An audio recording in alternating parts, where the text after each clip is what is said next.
In the 1960s, Maria Callas and Jackie Kennedy stood at the summit of the world. One possessed a legendary voice, the other was the Queen of America. Yet both became targets of Aristotle Onassis.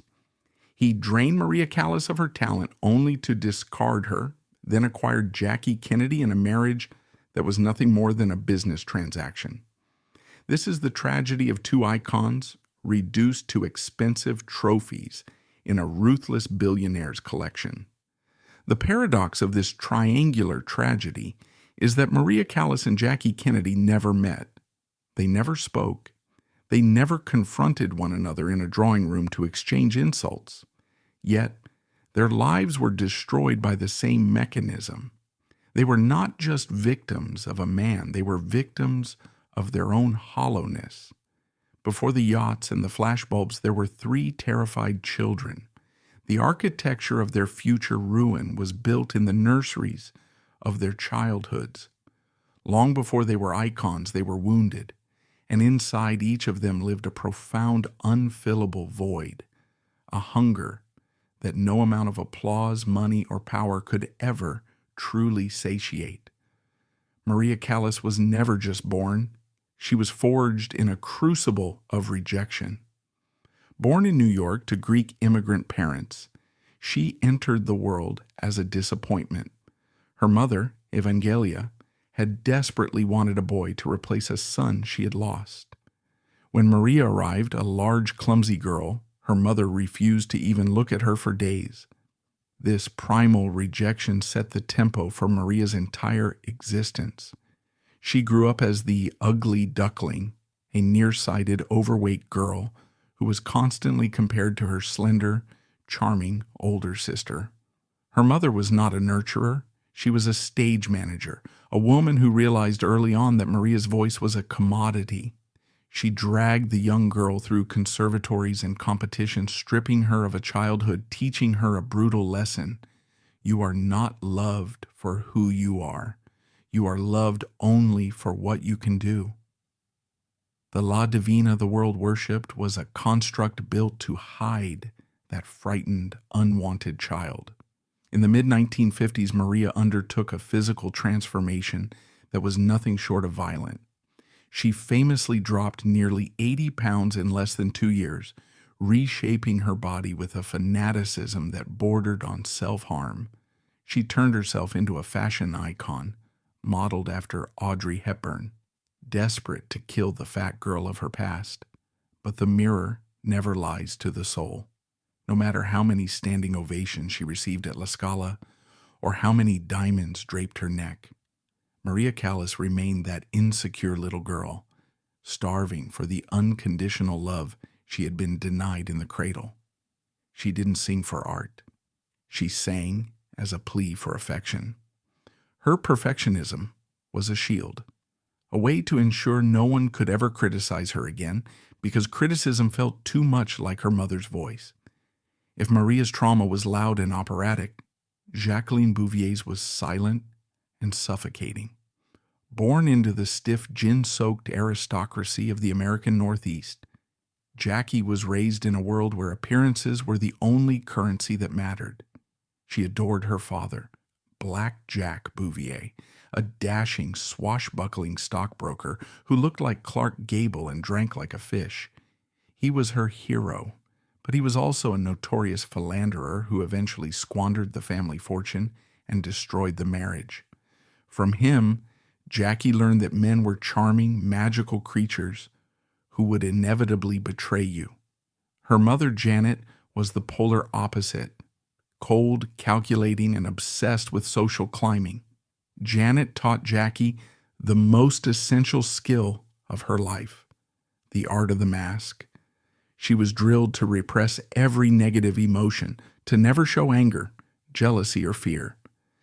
Keep a stiff upper lip was not just a saying, it was a survival strategy.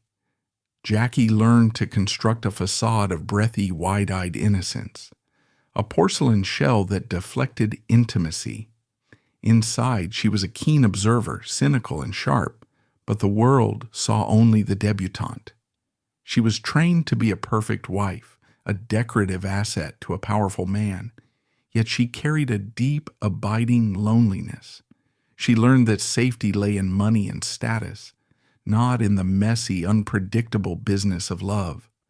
By the time she reached adulthood, Jackie Bouvier had become a master of emotional camouflage, hiding her vulnerability behind a wall of impeccable manners and designer clothes.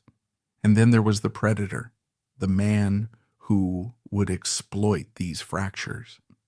Aristotle Onassis was not born to privilege like Jackie, nor was he gifted with a divine talent like Maria. He was a survivor of the apocalypse.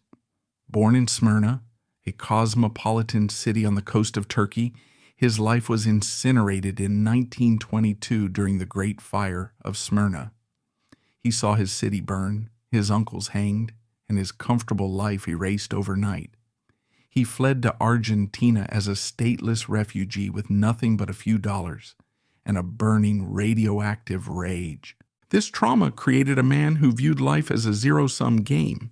For Onassis, the world was divided into the wolves and the sheep, and he swore he would never be a sheep again. He clawed his way up from a telephone operator to a tobacco tycoon and then to the shipping king of the world.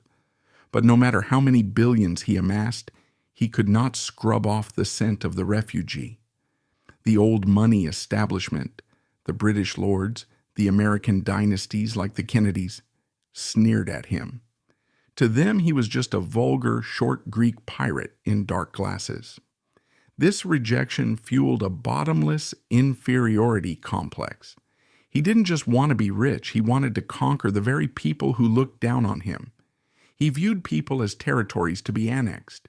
He needed to possess the things the establishment held sacred to prove that he, the refugee from Smyrna, was greater than them all. The stage for the destruction of Maria Callas was not a theater, but a boat. In the summer of 1959, the Christina O was not merely a yacht. It was a floating sovereign state, a kingdom of 325 feet where the laws of land did not apply. It was the physical manifestation of Aristotle Onassis's ego. He'd converted a Canadian frigate into the ultimate pleasure dome, complete with a swimming pool that rose to become a dance floor, faucets made of gold, and bar stools covered in the skin of whales. It was vulgar, it was magnificent, and it was the perfect trap. In July of that year, Onassis extended an invitation that would change cultural history. He invited Maria Callas and her husband, Battista Meneghini, to join him for a 3-week cruise around the Mediterranean. On paper, it was a social gesture. In reality, it was a hunting expedition.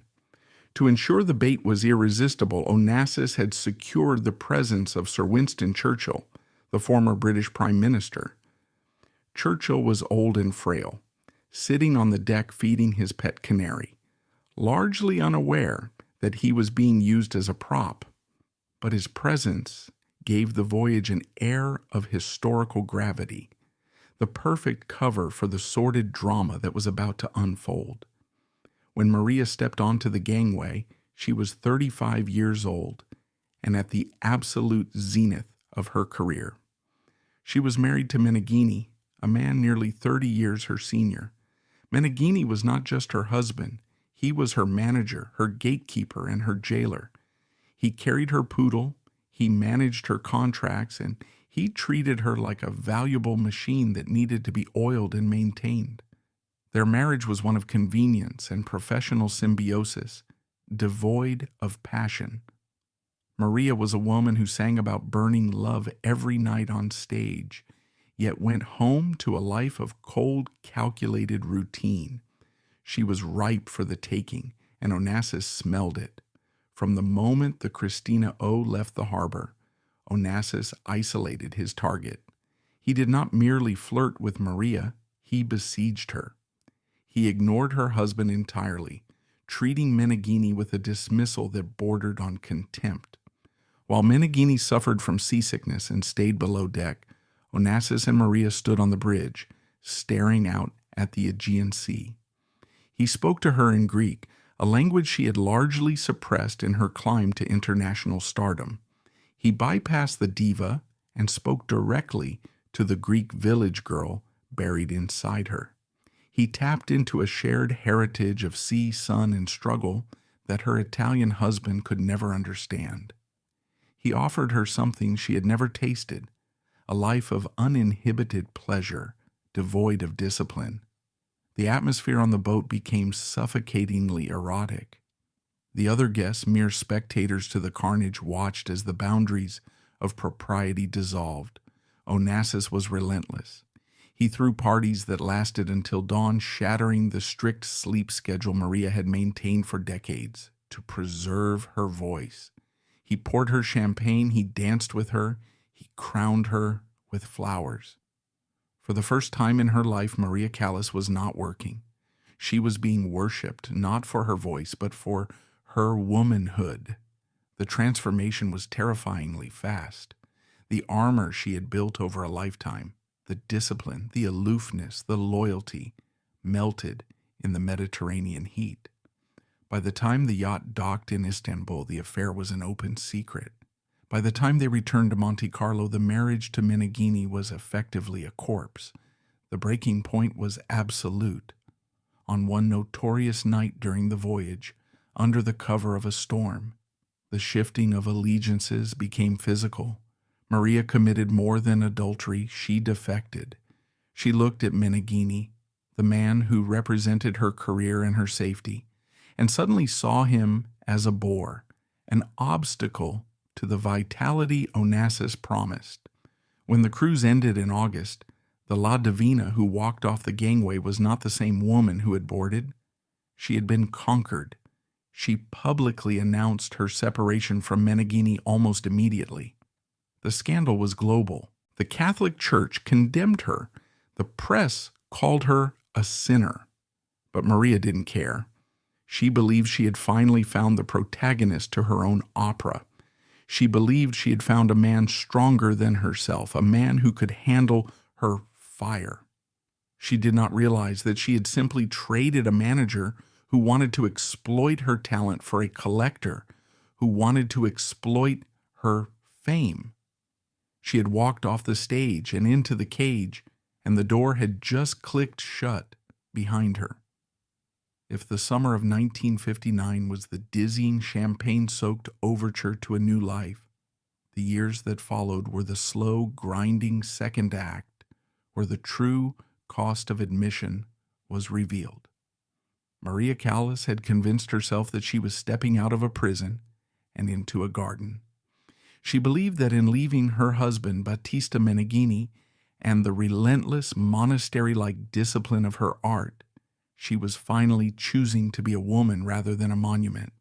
She imagined a life where the burden of being La Divina would be lifted, replaced by the simple domestic warmth of being a wife and a mother. She was tragically, catastrophically wrong. She had not escaped a prison. She had merely walked into a slaughterhouse for the soul, where the butchery would be performed so slowly and with such psychological precision that she would thank the butcher for every cut. The instrument of a dramatic coloratura soprano is a terrifyingly fragile organism. It is an elite athlete's muscle, requiring a regimen more strict than that of an Olympic sprinter. For 20 years, Maria had lived like a nun. She slept 10 hours a night. She spoke in whispers to preserve her chords. She avoided smoke, alcohol, and emotional volatility. She was a servant to her larynx, knowing that the Callas sound, that dark, cavernous, tempestuous roar that could cut through a 100-piece orchestra, was a jealous god that demanded total, unwavering fidelity. Aristotle Onassis was the enemy of that fidelity. He was a creature of the night, a man who viewed sleep as a waste of time and silence as a sign of boredom. He lived in a perpetual cloud of heavy cigar smoke and expensive scotch, surrounded by the cacophony of bouzouki music and the drunken laughter of sycophants. He did not ask Maria to change her lifestyle. He demanded it as the price of his company. He dragged her into his nocturnal world, keeping her up until 5 or 6 in the morning, night after night, parading her through the nightclubs of Monte Carlo, Paris, and London. For the first time in her life, Maria stopped practicing. The vocal exercises that had been her daily prayer were abandoned. She drank champagne to keep up with his energy. She inhaled the second-hand smoke of his cigars. She screamed over the noise of the yacht's engines. And the voice, feeling betrayed, began to exact its revenge. It started with a subtle fraying at the edges, a loss of the velvet sheen in the middle register. Then came the wobble, a terrifying, uncontrollable tremor on the high notes that signaled a loss of muscular support. For a singer of her caliber, the wobble is not just a technical flaw, it is a death knell. It is the sound of the structure collapsing. But the physical degradation was merely a symptom of a deeper, more malignant rot. The dynamic between Maria and Onassis shifted with brutal speed once the scandal of their affair settled into a routine. On the Christina O, Maria was no longer the empress of La Scala. She was an accessory.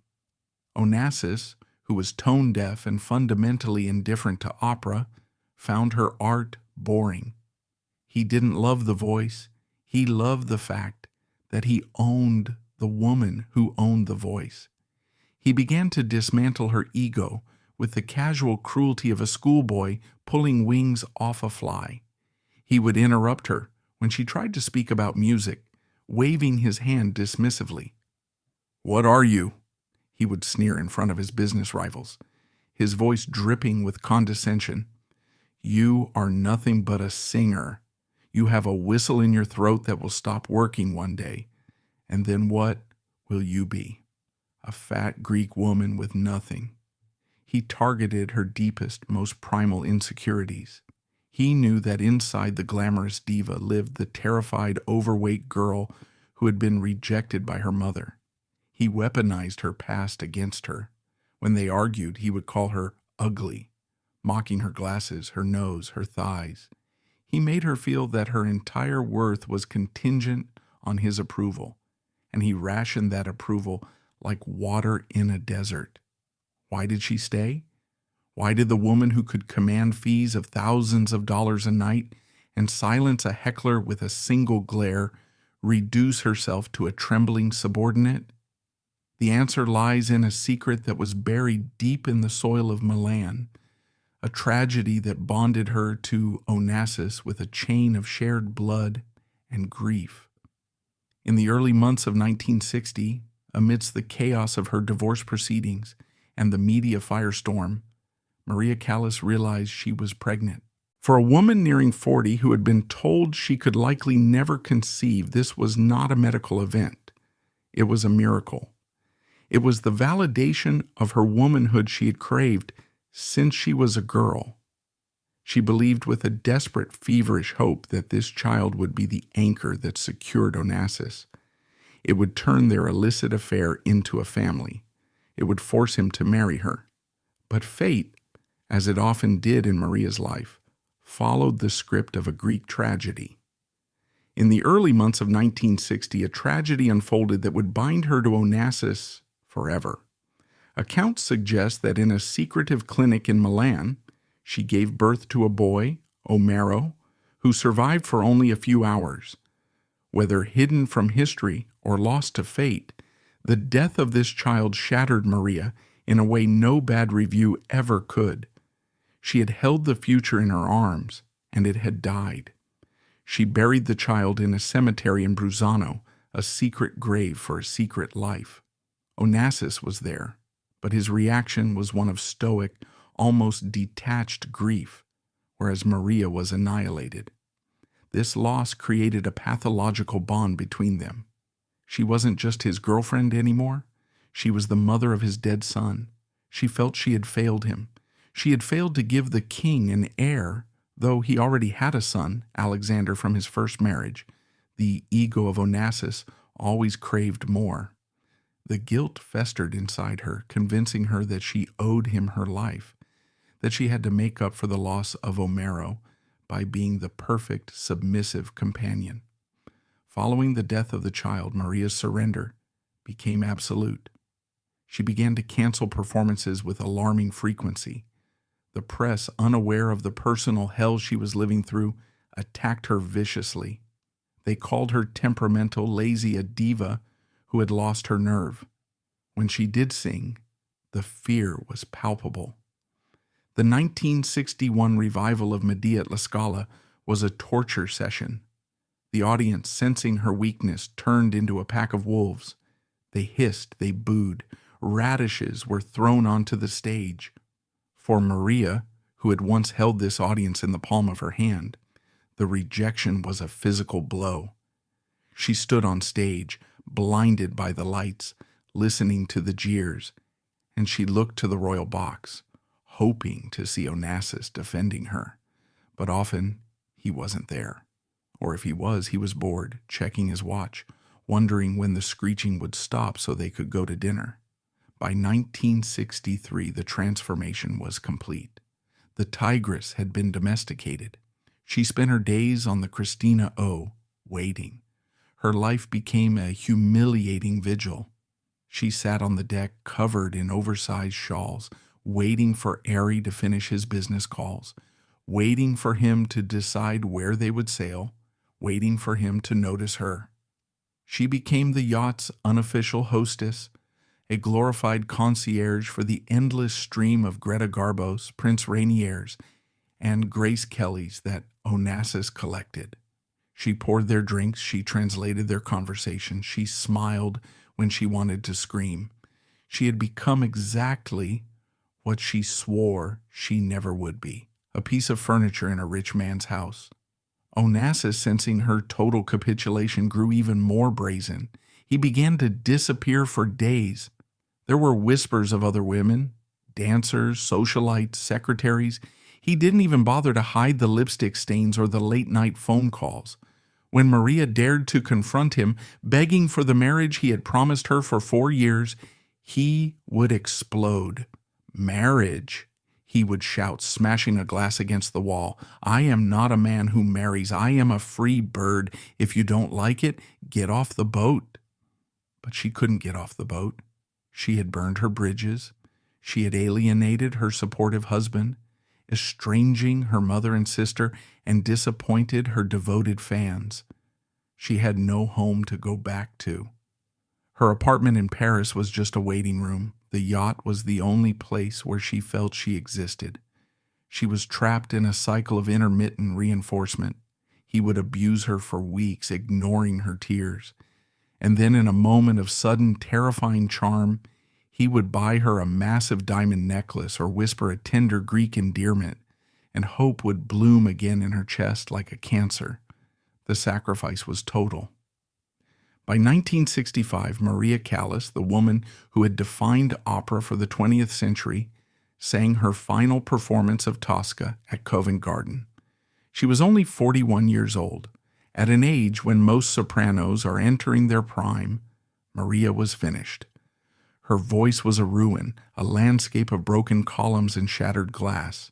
She bowed to the Queen Mother, accepted the applause, and walked into the wings, knowing it was over. She had given the voice to Onassis, and he had broken it. She retreated to Paris, clinging to the one title she had left, the mistress of Aristotle Onassis. She convinced herself that this was enough.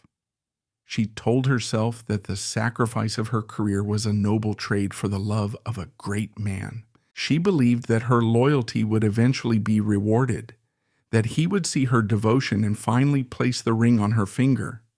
She did not know that across the ocean, the mechanism of history was turning against her. She did not know that while she was mourning her art and her dead son, Aristotle Onassis was already looking past her, his eyes fixed on a grieving widow in Washington, D.C., who was about to become the most famous woman in the world. Maria had sacrificed everything to be the queen of the Christina O, unaware that the king was already preparing to abdicate her for a more valuable alliance. She was standing on the edge of a cliff, mistaking the vertigo for love. While Maria Callas was slowly suffocating in the velvet stranglehold of the Christina O, across the Atlantic, the world was preparing to crack open. If Maria's tragedy was a slow erosion, a dying by degrees, Jacqueline Kennedy's tragedy was an explosion, a sudden, violent apocalypse that occurred at 12:30 p.m. on November 22, 1963, under the blinding glare of the Texas sun. On that day in Dallas, Jackie Kennedy was not just a witness to history, she was covered in it. When the bullet struck John F. Kennedy, Jackie did not scream. She climbed onto the back of the limousine, not to escape, but to retrieve a piece of her husband's skull. It was an act of primal animalistic shock. For the next 24 hours, she refused to take off her pink Chanel suit, which was caked with the blood and brain matter of the president. When aides begged her to change before facing the cameras, she famously refused, her voice trembling but hard as steel. No, let them see what they have done. In that moment, Jackie Kennedy ceased to be a person and became a living monument to grief. She understood the power of the image better than any politician. She orchestrated the funeral like a pageant, modeling it after the rites of Abraham Lincoln, creating a visual language of mourning that would bind the nation together. But when the flags were folded and the cameras turned off, the silence that followed was deafening. Jackie was 34 years old. She was a widow, a single mother to 2 small children, and the most famous woman in the history of the human race. And she was utterly, completely terrified. The 5 years between 1963 and 1968 are often glossed over in biographies as a period of quiet mourning. In reality, they were a descent into a private hell. Jackie was suffering from severe untreated post-traumatic stress disorder. She had nightmares of the assassination almost every night. She couldn't sleep. She drank vodka to numb the panic.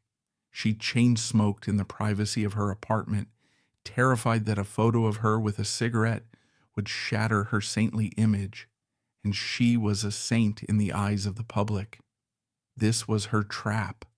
America needed her to be the grieving Virgin Mary, frozen in amber, forever lighting the eternal flame at Arlington. They wanted her to be pure, tragic, and sexless. But Jackie was a young, vibrant woman who was suffocating under the weight of national expectation.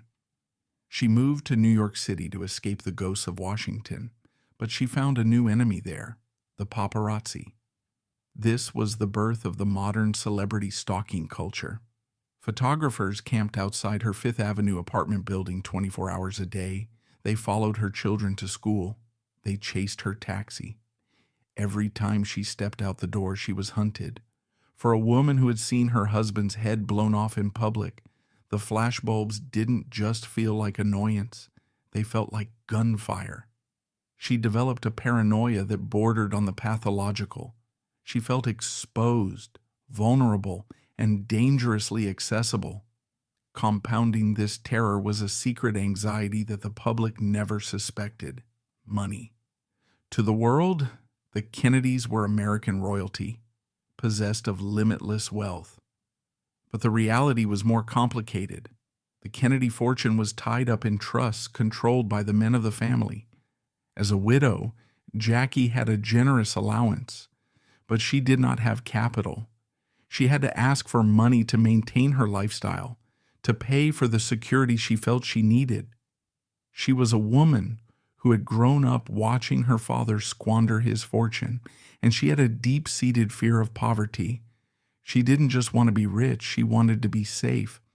She wanted a fortress that no one could breach. During these dark years, her only anchor was Robert F. Kennedy, Bobby, the president's brother. He became the surrogate father to her children and the emotional crutch for her shattered psyche. They were bonded by the same trauma, 2 soldiers who had survived the same war. There have been endless rumors about the nature of their relationship. Was it romantic? Was it just platonic? It doesn't matter. What matters is that Bobby was her protector. He was the one who fought the paparazzi, who managed the trusts, who kept the world at bay. He was the last wall standing between Jackie and the abyss. But Bobby was also a Kennedy, and he had the Kennedy curse of ambition. In 1968, against Jackie's desperate pleas, he decided to run for president. She begged him not to. "They will kill you," she told him. "The same people who killed Jack will kill you." She was possessed by a premonition of doom. Her nightmare came true on June 5th, 1968. Robert F. Kennedy was shot in the kitchen of the Ambassador Hotel in Los Angeles. When he died, the last wall collapsed. The psychological impact of this second assassination on Jackie was catastrophic. It confirmed her darkest worldview. The world was not just cruel, it was hunting them. "If they are killing Kennedys, then my children are targets," she screamed in a moment of hysteria. "I want to get out of this country." America, the land she had reigned over as queen, had become a slaughterhouse. She looked around and saw no safety. The Secret Service protection would eventually expire. The paparazzi were getting bolder. She was alone, exposed, and terrified. She didn't want a husband. She wanted a mercenary. She needed someone with enough power, enough money, and enough ruthlessness to intimidate the entire world. Pincher saw Aristotle Onassis. He had been circling the periphery for years, a vulture waiting for the right thermal. He had offered her the Christina O immediately after JFK's death, a gesture of extravagant comfort. He had stayed in touch, playing the role of the benevolent, wealthy uncle. But now in the summer of 1968, he saw the opening. Onassis was everything the Kennedys were not. He was ugly, short, crude, and openly amoral. The Kennedys were American princes. Onassis was a Greek pirate. But that was exactly why Jackie turned to him. The prince, JFK, had died. The knight, RFK, had died. The fairy tale was over. She didn't want another prince. She wanted a king with a private army. Onassis offered her a deal that was irresistible to a woman in her state of mind. He didn't offer love. Jackie was too cynical for that, and Onassis was too transactional. He offered an empire. He possessed a private island, Scorpios, which was effectively a sovereign nation where no paparazzi could set foot without risking being shot. He had a fleet of airplanes. He had 170 servants on his yacht ready to cater to her every whim. He had billions of dollars in liquid assets.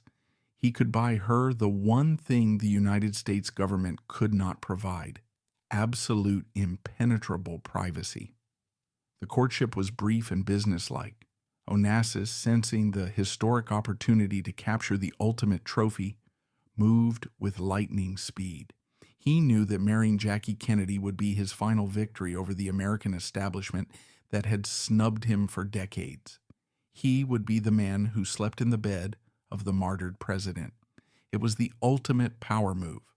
For Jackie, the decision was a cold calculation, made in a state of high-functioning panic. She knew the world would hate her. She knew she would be descending from Olympus to the gutter. She knew that marrying a man like Onassis, a man who did business with dictators and had a reputation as a philanderer, would tarnish the Camelot legend she had carefully built. But she didn't care anymore. The Saint Jackie the public worshipped was a statue, and statues can't protect their children from bullets. She was ready to smash the statue to save the woman. She looked at Aristotle Onassis and didn't see a toad. She saw a tank, and she was ready to climb inside and lock the hatch. So in the summer of 1968, while Maria Callas waited in Paris, believing that her patience would finally be rewarded, the ground was shifting beneath her feet. The deal was being struck. The widow of the world was about to sell her crown for a ticket to safety, and the golden Greek was about to make the most expensive purchase of his life. The fuse was lit, and the explosion would not just destroy Maria. It would shock the entire planet. The summer of 1968 was a season of fire and chaos across the globe. Student riots in Paris, the Vietnam War raging in the jungles, the assassination of Martin Luther King Jr. But in the rarefied, gilded world of the Christina O, the violence was quieter, colder, and far more precise. It was the summer of the discard. For Maria Callas, 1968 began with a fragile hope. She had spent 9 years in the waiting room of Aristotle Onassis' life. She had divorced her husband. She had alienated her family. She had sacrificed her career. She had buried a secret son. She had endured the humiliation of being the mistress, the woman hidden away when the respectable guests arrived. Yet she clung to the belief that her sacrifice was a down payment on a future. She believed that Onassis, for all his cruelty, loved her in his own twisted, volcanic way. After all, they were two Greeks against the world, two survivors who understood each other's scars. But Onassis was not operating on sentiment. He was operating on strategy. By May of 1968, he had already sensed the shift in the geopolitical winds. Jackie Kennedy was vulnerable. The ultimate trophy was within reach. And in the zero-sum game of Aristotle Onassis, to acquire a new asset, you must liquidate the old one. That summer on the yacht, the atmosphere turned toxic. Onassis began to pick fights over trivialities. He mocked Maria's appearance more viciously than ever. He criticized her for being boring, for being too old, for having lost her spark. He was manufacturing a crisis, creating a narrative in his own head that she was the problem, that she was driving him away. It is a classic manipulator's tactic. Make the victim so miserable that the discard feels like a mercy. Maria, sensing the distance but unable to comprehend the scale of the betrayal, tried harder. She became more submissive. She endured his tantrums with a stoic silence that would have broken a lesser woman. She didn't know that she was fighting a ghost. She was competing against a legend. How do you fight the widow of America? How do you compete with a woman who is not just a person but a global obsession? The axe fell in late summer, but it didn't fall on the boat. Onassis, avoiding the confrontation, simply stopped. He stopped calling. He stopped inviting her. He left her in Paris and sailed away. And then the rumors started. The whispers in the jet-set circle were deafening. Ari is seeing Jackie. Ari is going to marry Jackie. Maria heard them, of course, but she refused to believe them. It was too absurd. Jackie Kennedy, the Queen of Camelot, marrying Ari, the rough, vulgar pirate? It seemed like a bad joke. She told friends, "It's impossible. He would never do that to me, and she would never stoop to him." She was wrong on both counts. In October 1968, the betrayal was delivered not by a letter or a phone call or a face-to-face conversation. It was delivered by the television. Maria was in her apartment in Paris, surrounded by the silence of her fading career. She turned on the news and saw the headlines flashing across the screen. Jacqueline Kennedy to marry Aristotle Onassis. The shock was physical. It was a visceral, gut-wrenching blow. The man she had worshipped for 9 years, the man she had destroyed her life for, hadn't even afforded her the dignity of a warning. He had let her find out along with the rest of the world. He had erased her. In that moment, Maria realized she had never been his partner. She had been a placeholder, a seat warmer for a better option. The brutality was absolute. Onassis hadn't just left her. He had publicly humiliated her on a global scale. The press immediately descended on her apartment, hungry for a reaction. "How does it feel, Maria?" "Did you know?" They feasted on her pain. They painted her as the tragic, discarded spinster, the foolish soprano who thought she could tame the beast. But the betrayal wasn't just about Maria. It was a double-edged sword that cut the world's perception of Jackie as well. When the news broke, the reaction was not celebration, it was horror. "Jackie, how could you?" screamed the headline of a Swedish newspaper. "America's queen marries a toad," whispered the socialites of New York. "The end of Camelot," declared the serious political commentators. The world felt betrayed by Jackie. They felt she had sold out. They had projected their own ideals of purity and mourning onto her, and by marrying Onassis, a man seen as dirty, corrupt, and knew money, she had shattered the illusion. She was no longer the grieving widow. She was a woman who wanted money. The Catholic Church even threatened to deny her the sacraments because Onassis was divorced. It was a moment of total chaotic disillusionment. Onassis, the architect of this chaos, was the only one smiling. He reveled in the shock. He enjoyed the outrage. To him, the fact that the world hated the marriage only proved how powerful he was. He had stolen the queen. He had taken the most sacred symbol of the Western world and put his ring on her finger. But in Paris, in the dim light of her apartment, Maria Callas didn't see the power moves. She saw only the empty space where her life used to be. She stopped eating. She stopped sleeping. She played her old records, Norma, La Traviata, listening to the ghost of her own voice. She was 44 years old, and she felt like her life was over. She had been the divine one, the goddess of the stage. Now she was just the ex-mistress of the man who married Jackie Kennedy. The curtain had fallen, and she was left alone in the dark. On October 20th, 1968, the sky over the Ionian Sea was weeping. A relentless gray drizzle blanketed the private island of Scorpios, turning the dust to mud and casting a pallor over the cypress trees. In Greek folklore, rain on a wedding day is considered a sign of good fortune, a blessing from the heavens. But for the small, confused party gathered at the chapel of the Little Virgin, the weather felt less like a benediction and more like an omen.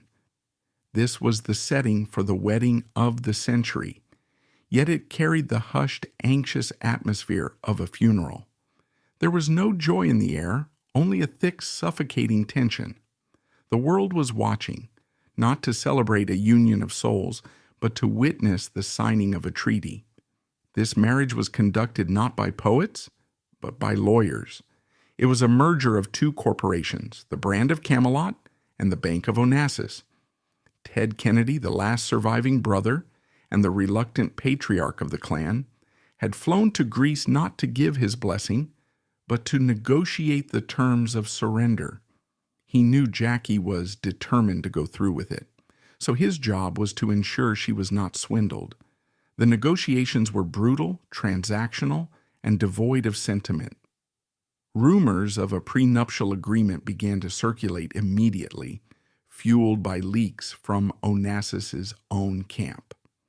The press whispered of a contract containing 170 clauses, a document so grotesque in its detail that it allegedly stipulated everything from the number of sexual acts required per month to the penalties for weight gain. While the 170 clauses were likely a fabrication of the tabloids, the reality was hardly more romantic. Jackie secured a lump sum payment of $3 million, a massive monthly allowance, and rigorous protections for her children's inheritance. In exchange, she signed away her right to the Kennedy name and agreed to become the chatelaine of the Onassis Empire. It was a sale. She was selling her legend for a fortress of gold.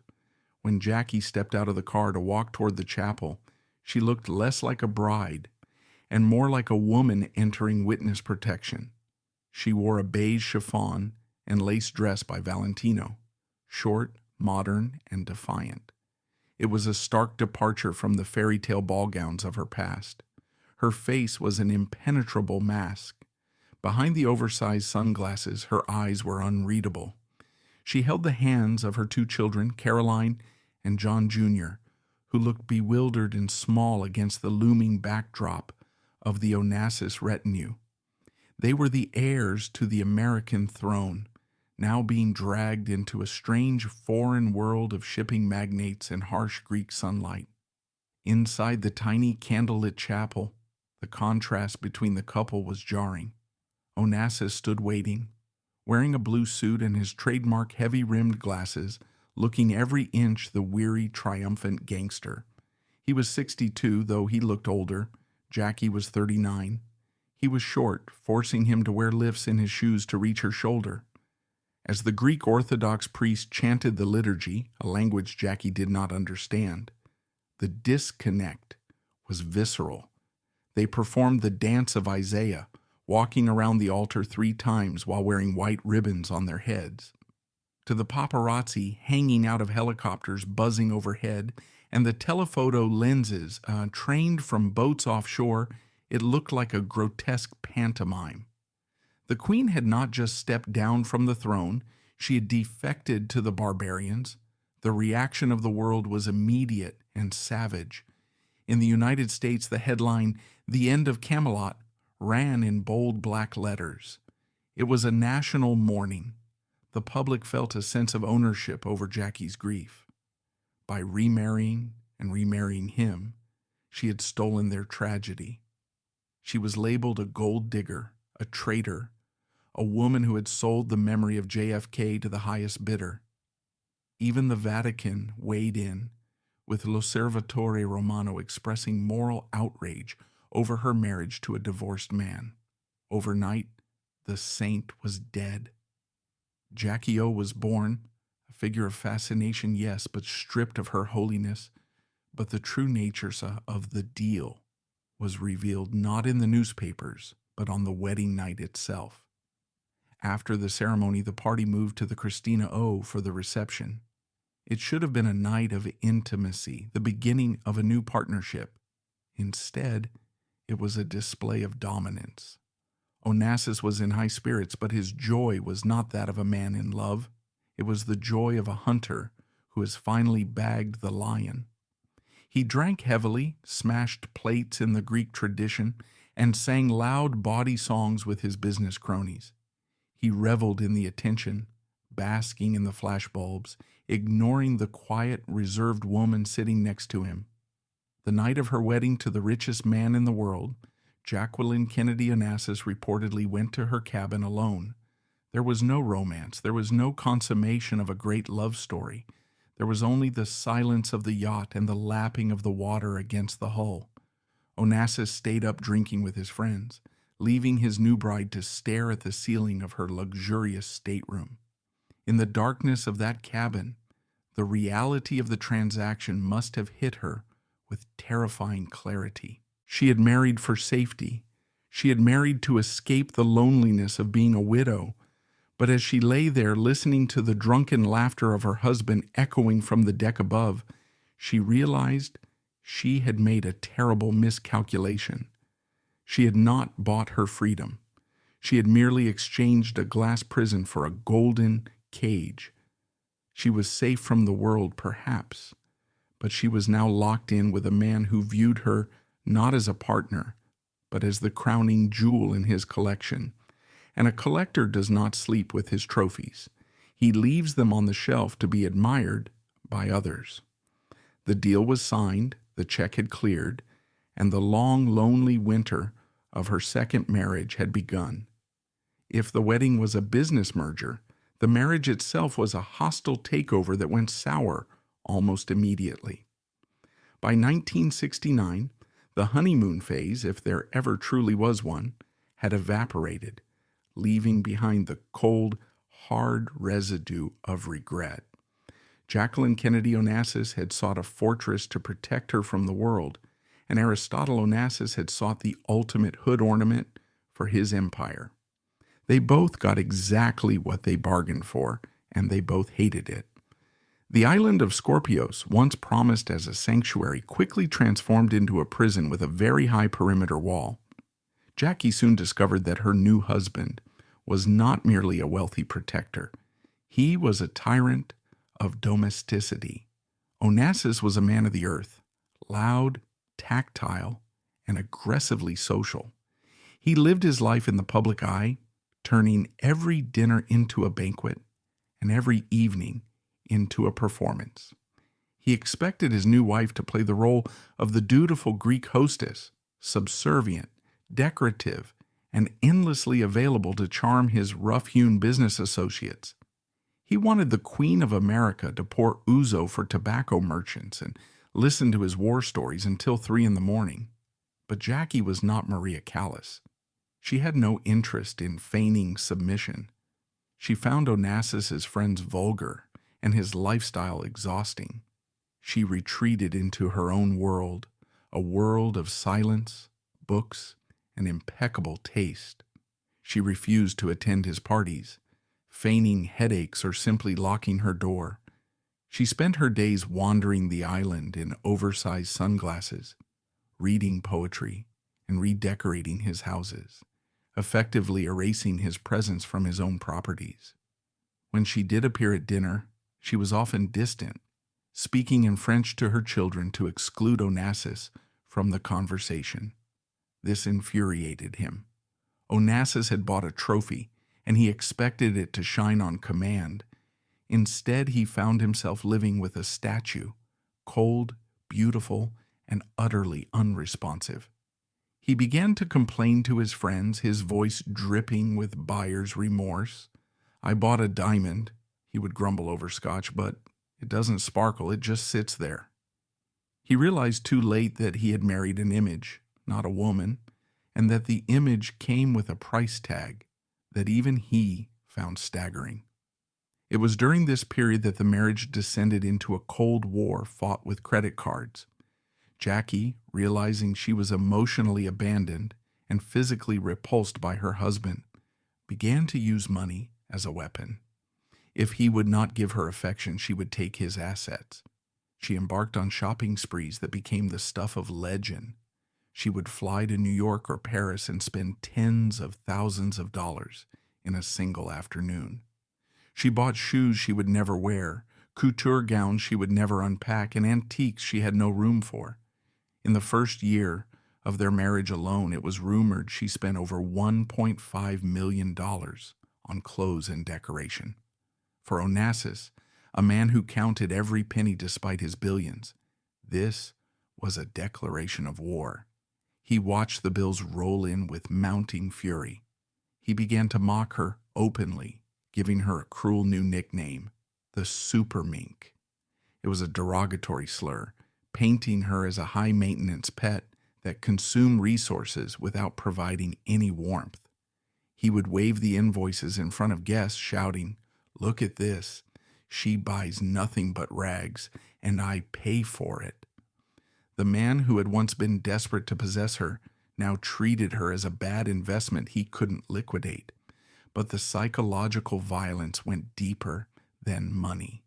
Onassis, feeling emasculated by her coldness and her spending, decided to break her spirit using the one tool she feared most, the paparazzi. Jackie had married him primarily to escape the flashbulbs. She believed his power could shield her. But in a twist of supreme cruelty, Onassis began to leak information to the press himself. He wanted to knock her off her pedestal. He wanted to show the world that the saint was just a woman, and a flawed one at that. The culmination of this betrayal occurred in an incident that remains one of the most shocking acts of spousal sabotage in history. In 1972, 10 photographers were tipped off, allegedly by Onassis or his close lieutenants, about the exact time and location where Jackie would be swimming unclothed on the private beaches of Scorpios. Jackie believed she was safe. She was on her husband's private island surrounded by armed guards. She stripped off her clothes to swim in the Aegean, enjoying a rare moment of freedom. She did not know that the long lenses were waiting in the bushes. The resulting photos, grainy, invasive, and humiliating, were splashed across the pages of the Italian magazine Playman and soon syndicated globally. The world saw the former First Lady of the United States naked. The widow of the world was exposed. It was a violation of unimaginable scale. Jackie was devastated. Her fortress had been breached from the inside. She realized with a sickening jolt that her husband wasn't her protector. He was her pimp. He had fed her to the wolves to humble her, to strip away her mystique, to punish her for her coldness. By the early 1970s, the golden cage was locked tight. They lived separate lives under the same roof. Onassis spent his time in Paris or London, drinking and complaining about his super mink. Jackie shuttled between New York and Scorpios, hiding behind her sunglasses, her spending becoming more manic as her happiness disintegrated. They were two ghosts haunting a yacht, bound together by a contract that neither could afford to break. He because of his pride, and she because of her fear. The fairy tale had not just ended, it had rotted from the inside out. And as the silence between them grew deafening, Onassis began to look for the only voice that had ever truly understood him. He began to look back to Paris. By 1971, the marriage between the Queen of America and the King of the Sea had devolved into a silent, gilded war. Aristotle Onassis had conquered the ultimate summit, only to find the air too thin to breathe. He was bored, he was lonely, and in the peculiar narcissistic logic of a man who viewed people as possessions, he realized he had made a tactical error. He had traded comfort for status. He had swapped a woman who worshipped him for a woman who merely tolerated him. And so, with the brazen entitlement that defined his entire existence, Onassis decided he would have both. He would keep the trophy wife in New York to polish his ego, and he would retrieve the soulmate in Paris to warm his bed. The resumption of the affair between Aristotle Onassis and Maria Callas is perhaps the most humiliating chapter in this saga, not for the man who orchestrated it, but for the two women who allowed it. It began with a whistle. It is said that one night in Paris, Onassis stood beneath the window of Maria's apartment on Avenue Georges Mandel, the very apartment where she had mourned him, and whistled a Greek folk tune like a street urchin calling for his girl. He knew she was there. He knew she was waiting. Maria Callas faced a choice that night that defines the tragic arc of her life. She could have closed the curtains. She could have preserved her dignity. She could have left the man who had abandoned her on television standing on the pavement. But dignity has no place in the geography of addiction, and Onassis was the only drug she had ever known. She opened the door. Maria did not just love Onassis, she was addicted to him. Without him, she felt like a phantom. He was her link to vitality, to her Greek identity, and to the memory of the son they had lost. When he walked back into her apartment complaining about Jackie, complaining about his cold, expensive marriage, Maria didn't see a cheater. She saw a prodigal son returning home. She convinced herself that this was a victory. See, she told herself, he married the most famous woman in the world, and he is still miserable. He needs me. But it was a Pyrrhic victory. The dynamic had shifted into something grotesque. Before 1968, Maria had been the wife-in-waiting, the woman holding the primary position in his life. Now, she was the other woman to her own ex-lover. She was the mistress of the husband of Jacqueline Kennedy. It was a demotion of staggering cruelty. Onassis made no effort to hide it. In fact, he flaunted it. On May 21, 1970, the humiliation became public theater. Onassis took Maria to dinner at Maxim's in Paris, the most famous restaurant in the city, a place where privacy was impossible. He knew exactly what he was doing. He wanted to be seen. Photographers swarmed the table, capturing images of Onassis leaning in, kissing Maria, laughing uproariously, while she looked at him with a gaze of naked, terrifying adoration. The next morning, Those photos were on every breakfast table in New York. For Jackie Onassis, this was the second strike. She had already endured the scandal of the nude photos. Now she was being publicly cuckolded by the very woman she had replaced. The press went wild. They dubbed it the Turkish Bazaar, implying that Onassis was running a harem. They pitted the women against each other with renewed viciousness. Who was winning? Was it Jackie with the ring and the millions? Or was it Maria with the heart and the history? For Jackie, the affair was a calculated insult. She was not a woman who wept. She was a woman who settled scores. She understood that Onassis was using Maria to punish her for her spending and her frigidity. He was triangulating them, creating a competition to feed his ego. "Look at me," his action screamed. "I am 70 years old, dying of myasthenia gravis. Yet I have the two greatest icons of the century fighting for my time." Jackie's response was to retreat further behind her sunglasses and her checkbook. She weaponized her indifference. She refused to acknowledge Maria's existence. When friends dared to bring up the affair, she would simply stare at them with her wide-set eyes until they changed the subject. She treated the affair not as a tragedy, but as a breach of contract. If he was going to embarrass her, she was going to make it expensive. Her spending accelerated.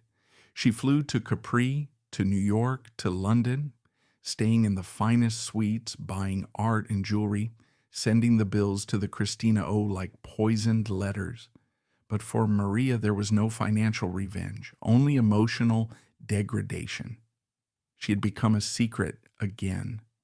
Onassis would visit her in Paris for a few days, consuming her energy, unburdening his woes, and then he would check his watch and fly back to the supermink or to his business. Maria spent her days sitting by the telephone, terrified to leave the apartment in case he called. She stopped singing almost entirely. She gave master classes at Juilliard in New York in 1971 and 1972, trying to reclaim her professional identity, but even there, her obsession with Onassis bled through. Students recalled her looking distracted, her eyes constantly darting to the wings, as if expecting him to walk in. The cruelty of the triangle reached its zenith in the way Onassis spoke about them to each other. To Maria, he complained that Jackie was cold as a fish, a money-eating machine with no soul. He told Maria that he only stayed for the image, that she was his true wife.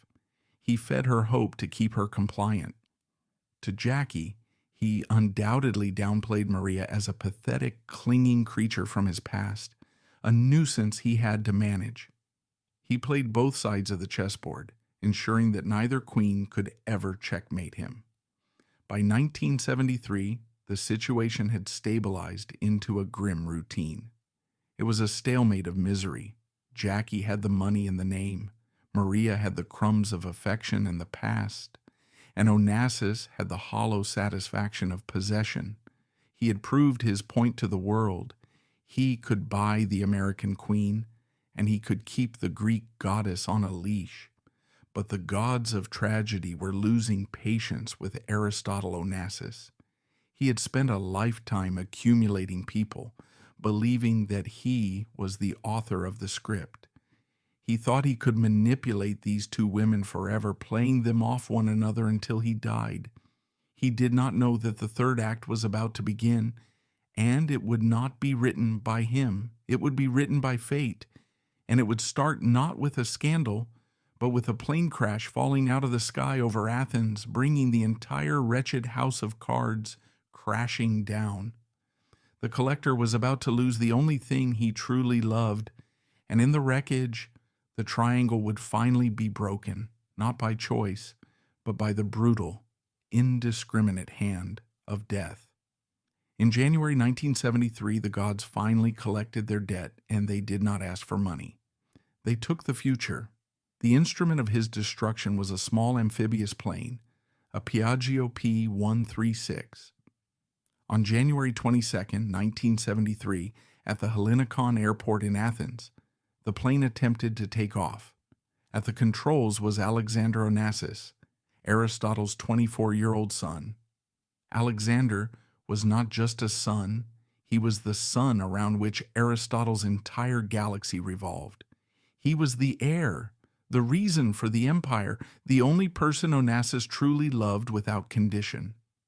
The plane crashed seconds after takeoff, slamming into the runway in a tangle of twisted metal.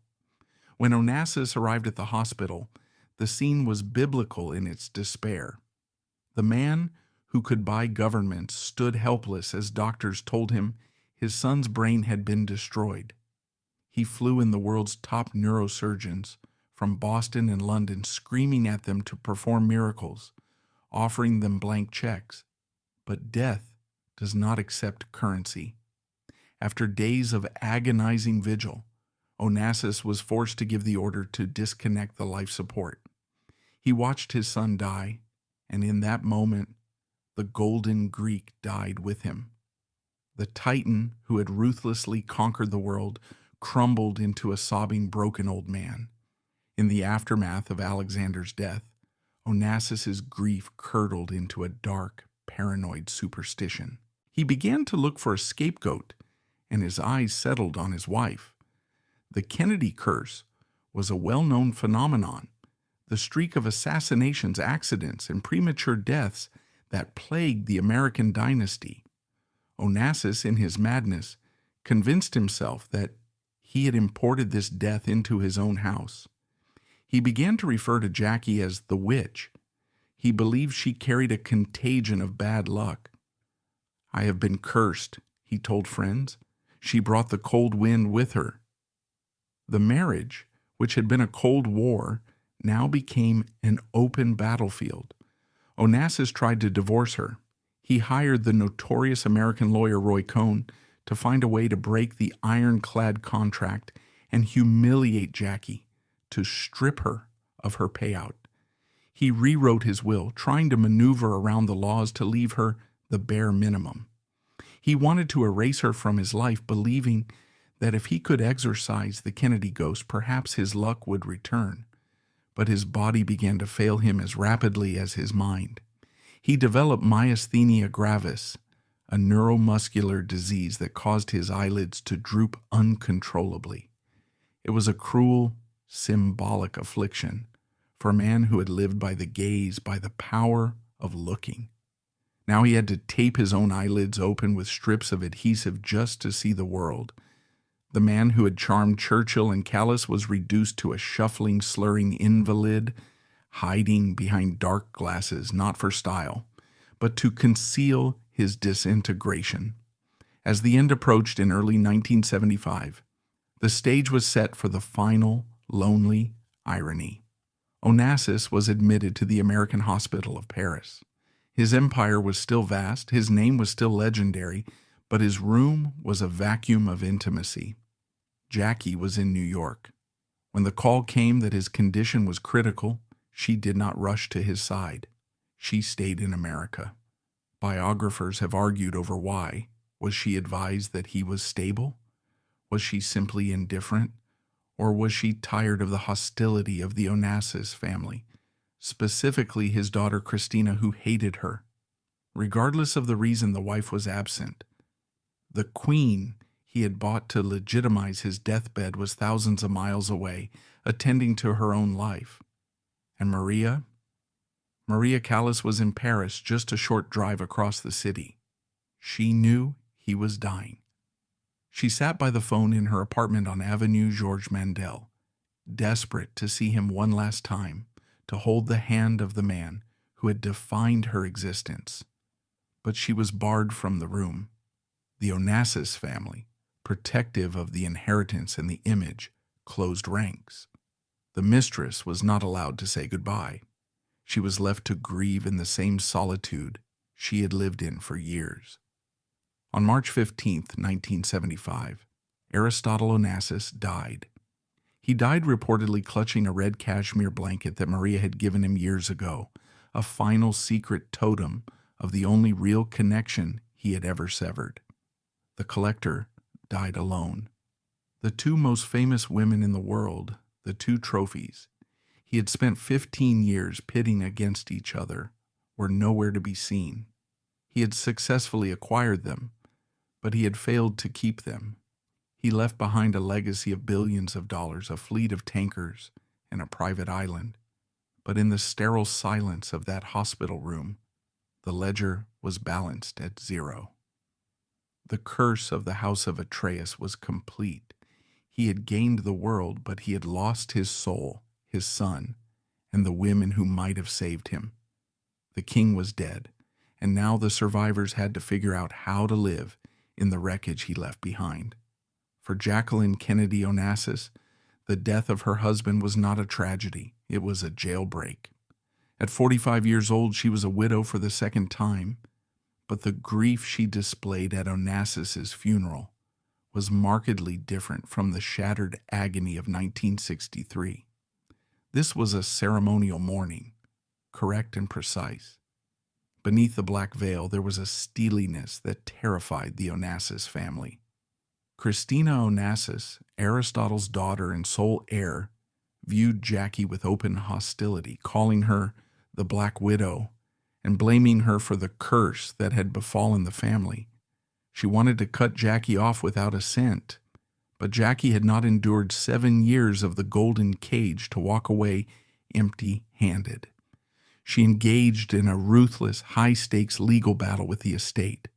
The negotiations were brutal, but Jackie was playing for her freedom. In the end, she secured a settlement of $26 million, a staggering sum, in 1975. With the check in hand, she effectively erased Aristotle Onassis from her life. She boarded a plane to New York and never looked back. The third act of Jackie's life is perhaps the most remarkable, yet the least discussed. She performed a feat of reputation management that is unmatched in celebrity history. She stopped being Jackie O, the jet-setting spendthrift. She scrubbed the vulgarity of the Onassis years off her skin. She returned to work, not as a figurehead, but as a working woman. She took a job as a book editor, first at Viking and then at Doubleday. She sat in a small office, made her own coffee, and answered her own phone. She nurtured authors, edited manuscripts, and fiercely protected her privacy. For the next 2 decades, Jackie walked the streets of Manhattan, finally achieving the one thing Onassis could never give her: normalcy. She found a quiet, stable companion in Morris Templesman, a diamond merchant who offered her the calm harbor she had sought her entire life. She raised her children into well-adjusted adults. When she died of non-Hodgkin's lymphoma in 1994, she was buried at Arlington National Cemetery beside John F. Kennedy. The Onassis name was carved on her tombstone, but in the eyes of history, it was a footnote. She had reclaimed her legend. She had survived the pirate, taken his gold, and rebuilt the castle of Camelot on her own terms. She won. But if Jackie was the survivor, Maria Callas was the sacrifice. While Jackie was busy reinventing herself in the bustling streets of New York, Maria Callas remained trapped in the amber of the past in her Paris apartment on Avenue Georges Mandel. The death of Onassis severed the last thread that held her to reality. She had no settlement to fight for, no children to raise, no career to return to. The voice that had once set the world on fire was now a broken ruin. The final 2 years of Maria's life, from 1975 to 1977, were a slow, heartbreaking fade to black. She became a recluse, a hermit in Paris. She spent her days wandering the empty rooms of her apartment, surrounded by the velvet curtains and the heavy furniture that smelled of a bygone era. Her staff reported that she would spend hours listening to her old recordings, Tosca, Norma, La Traviata, listening to the ghost of her younger self, weeping for the woman she used to be. It was a scene straight out of a Gothic tragedy, the greatest artist of the century, dying of loneliness, with only her own voice for company. She became dependent on mandrax, a potent sedative, to sleep. Her eyesight failed.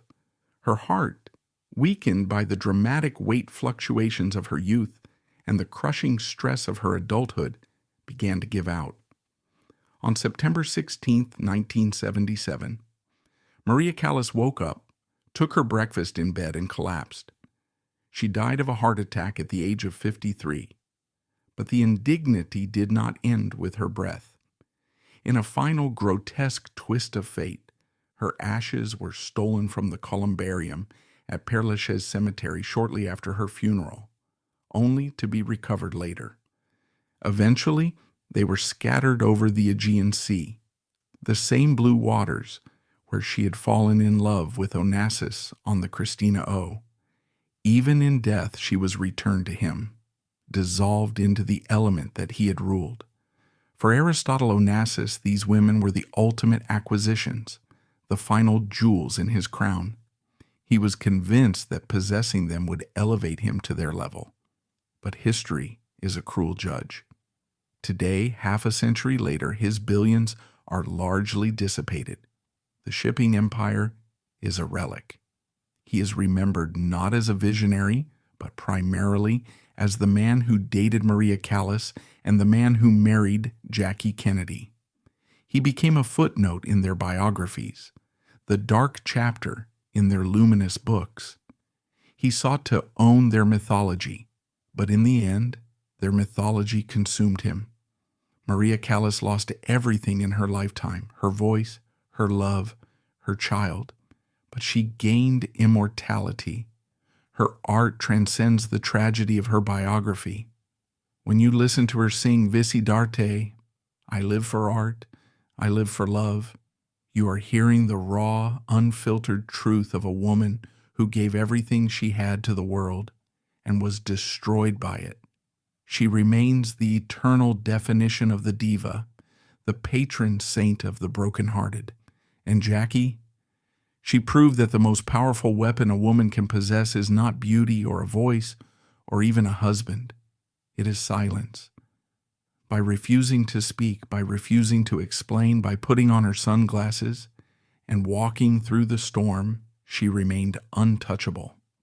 She understood that Onassis was just a season of bad weather, and that seasons eventually change.